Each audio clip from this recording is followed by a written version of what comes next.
নমস্কার বন্ধুরা, আমি শর্মা আর শর্মার রান্নাঘরে আপনাদের সকলকে স্বাগতম। চলে এলাম আবারও একটা নতুন রেসিপি নিয়ে। আজকে নিয়ে এসেছি ফুলকপির ডাঁটি চচ্চড়ির রেসিপি।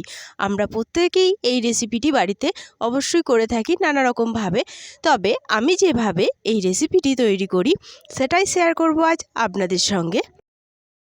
ফুলকপির এই ডাঁটি চচ্চড়ি কিন্তু খেতে খুব সুন্দর হয়। তাহলে চলুন দেরি না করে আজকে শুরু করে ফেলি আমাদের রেসিপি। প্রথমেই দেখে নিচ্ছি উপকরণ। আজকে আমাদের উপকরণ লাগছে, প্রথমে নিচ্ছি ডাঁটি। ফুলকপির ডাঁটি আমি এরকম ছোটো ছোটো করে লম্বা লম্বা করে কেটে নিয়েছি সরু সরু করে। আর নিয়েছি কয়েক পিস সিমটাকেও আমি ছোটো ছোটো করে কেটে নিয়েছি। আলুটাকেও লম্বা লম্বা করে কেটে নিয়েছি। নিয়েছি, মূলোটাও সরু সরু করে কেটে নিয়েছি। গাজরটাকেও কেটে নিয়েছি সরু সরু করে। আর নিয়েছি একটা বেগুনটাকেও সরু সরু করে কেটে নিয়েছি।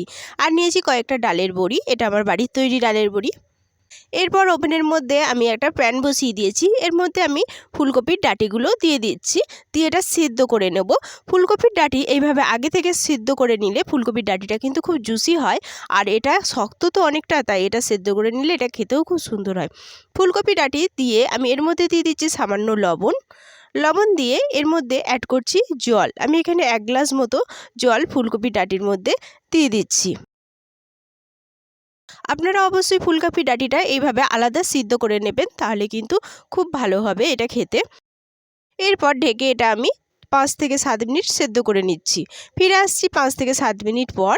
দেখুন ঢাকা খুলে দেখিয়ে দিচ্ছি, ফুলকপি প্রায় 70% এখানে সিদ্ধ হয়ে গেছে। এরপর এটা আমি নামিয়ে জলটা ঝরিয়ে নিচ্ছি। এরপর ওভেনে বসিয়ে দিয়েছি একটা কড়াইয়ে দিয়ে দিচ্ছি কিছুটা সর্ষের তেল দিয়ে এই সর্ষের তেলটাকে আমি খুব ভালো করে গরম করে নেব। তেল গরম হয়ে গেছে, এবার এই তেলটাকে একটু কড়াইয়ের মধ্যে চাড়িয়ে দিয়ে এর মধ্যে আমি কয়েকটা ডালের বড়ি দিয়ে দিচ্ছি। ডালের বড়ি দিয়ে এই ডালের বড়িটাকে আমি নেড়ে চেড়ে ব্রাউন করে ভেজে নেব। এই ডালের বড়ি কিন্তু যে কোনো নিরামিষ তরকারিতে বা কোনো চচ্চড়িতে খেতে কিন্তু খুব সুন্দর লাগে। দেখুন আমার নেড়েচেড়ে ভালো করে ব্রাউন করে ডালের বড়ি ভাজা হয়ে গেছে। এবার তেল ঝরিয়ে আমি এই বড়িগুলো একটা পাত্রের মধ্যে তুলে নিচ্ছি। এবার এই তেলের মধ্যে আমি ফোড়ন দিচ্ছি একটা তেজপাতা, একটা শুকনো লঙ্কা আর হাফ চামচ পাঁচফোড়ন দিয়ে আমি এই ফোড়নটা খুব ভালো করে ভেজে নেব। 1 মিনিট লো আছে আমি এই ফোড়নটা ভেজে নিয়েছি একটা সুন্দর গন্ধ ওঠা পর্যন্ত। দেখুন আমার এখানে ফোড়নটা খুব ভালো করে ভাজা হয়ে গেছে। এবার এর মধ্যে দিয়ে দিচ্ছি কুচিয়ে রাখা আলু। এখানে আমি 2টো মিডিয়াম সাইজের আলু নিয়েছি। আর এর মধ্যে দিয়ে দিচ্ছি বেগুন, গাজর, মূলো আর দিয়ে দিচ্ছি সিম। বাকি যা সবজি ছিল সবই আমি এর মধ্যে দিয়ে দিলাম। সব সবজি দিয়ে একটু নেড়ে চেড়ে ভালো করে তেলের সাথে মিশিয়ে দিচ্ছি। মেশানো হয়ে গেলে এর উপরে দিয়ে দিচ্ছি সামান্য লবণ দিলে পরে এটা খুব তাড়াতাড়ি সিদ্ধ হয়ে যাবে ভাজার সময়। লবণ দেওয়া হয়ে গেছে, এবার নেড়ে চেড়ে এই সবজিটা আমি 3 থেকে 4 মিনিট ভালো করে ভেজে নেব। এই সবজি ভাজতে ভাজতে সবাইকে আবারও সেই একই কথা মনে করিয়ে দিই, যারা আমার চ্যানেলে নতুন প্লিজ প্লিজ প্লিজ আমার চ্যানেলটি একটু সাবস্ক্রাইব করে আমার পাশে থাকবেন, আর যারা অলরেডি করে ফেলেছেন তাদের অসংখ্য অসংখ্য ধন্যবাদ। দেখুন কথায় কথায় আমার এখানে সবজিগুলো প্রায় ভাজা হয়ে গেছে। আমি এখানে হালকা ব্রাউন করে সবজিগুলো ভেজে নিয়েছি। এবার এর ওপর দিয়ে আমি দিয়ে দিচ্ছি যে ফুলকপির ডাঁটিগুলো আমি সিদ্ধ করে রেখেছিলাম, এটা জল ঝরিয়ে দিয়েছিলাম, সেই জল ঝরানো ডাঁটিগুলো এর মধ্যে দিয়ে দিচ্ছি।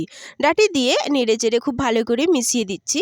মেশানো হয়ে গেছে, এবার এর মধ্যে অ্যাড করছি হলুদ গুঁড়ো, জিরের গুঁড়ো আর দিচ্ছি সামান্য লঙ্কার গুঁড়ো আর কয়েকটা চেরা কাঁচা লঙ্কা। এবার কাঁচা লঙ্কা দিয়ে এই সব উপকরণ আমি নেড়েচেড়ে খুব ভালো করে মিশিয়ে দিচ্ছি। এখানে আমি কোনো আর লবণ দিচ্ছি না, ভাজার সময় কিছুটা লবণ দিয়েছিলাম আর ডাঁটিগুলো সেদ্ধ করার সময় কিছুটা লবণ দিয়েছিলাম, তাই আমি এখানে আর লবণ লাগবে না বলে দেইনি। আপনাদের যদি লবণ লাগে তাহলে আপনারা অবশ্যই এখানে লবণ অ্যাড করে নেবেন। লবণ দিয়ে আমি এটা 2 থেকে 3 মিনিট ভালো করে কষিয়ে নিয়েছি। কষানো হয়ে গেলে আমি এর মধ্যে দিয়ে দিচ্ছি 2 চামচ সর্ষে বাটা। সর্ষে বাটাটা আমি সবসময় শেষেই দিই। সর্ষে বাটা দিয়ে বেশিক্ষণ কষাতে নেই, তাহলে কিন্তু এটা তিতো হয়ে যায়। সর্ষে বাটা দিয়ে নেড়ে চেড়ে আমি ভালো করে মিশিয়ে নিচ্ছি। মেশানো হয়ে গেছে, এবার এর মধ্যে অ্যাড করছি 1 গ্লাস জল দিয়ে এটা নেড়ে চেড়ে মিশিয়ে নিলাম। মিশিয়ে নিয়ে এটাকে এবার আমি ঢেকে সিদ্ধ করে নেব। মিডিয়াম আঁচে এটা আমি 5 মিনিট সিদ্ধ করে নিচ্ছি ঢেকে। ফিরে আসছি 5 মিনিট পর। দেখুন ঢাকা খুলে দিচ্ছি। আমার এখানে সবজিগুলো খুব ভালো করে সিদ্ধ হয়ে গেছে। এরপর আমি এর মধ্যে অ্যাড করছি ভেজে রাখা ডালের বড়িগুলো। ডালের বড়ি দেওয়া হয়ে গেছে। এর সাথে আর একটা উপকরণ আমি যোগ করছি।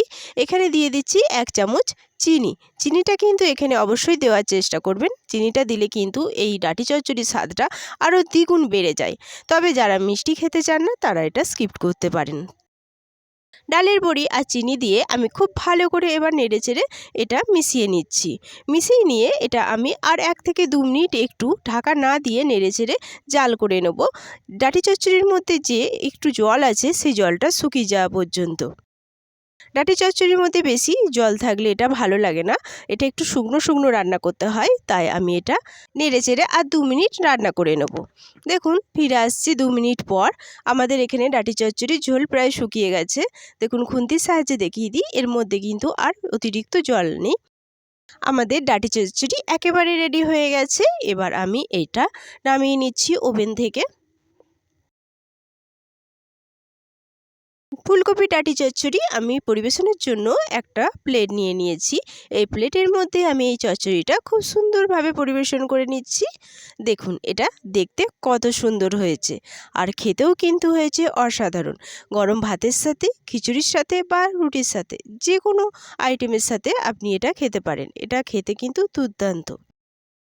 আমার সুন্দর করে প্লেটের মধ্যে পরিবেশন করা হয়ে গেছে। দেখুন এই চচ্চড়ি আপনি যাকে দেবেন সেই কিন্তু হাত চেটে খাবে। আশা করছি আমার এই ফুলকপি ডাঁটি চচ্চড়ি রেসিপিটি আপনাদের খুব ভালো লাগবে। আর আমার এই রেসিপিটি কেমন লাগলো তা অবশ্যই যেন কমেন্টে জানাতে ভুলবেন না। আজ এই পর্যন্তই, দেখা হবে আবারও একটা নতুন রেসিপি নিয়ে। ততক্ষণ সবাই সুস্থ থাকবেন, ভালো থাকবেন। সকলকে অনেক অনেক অনেক ধন্যবাদ।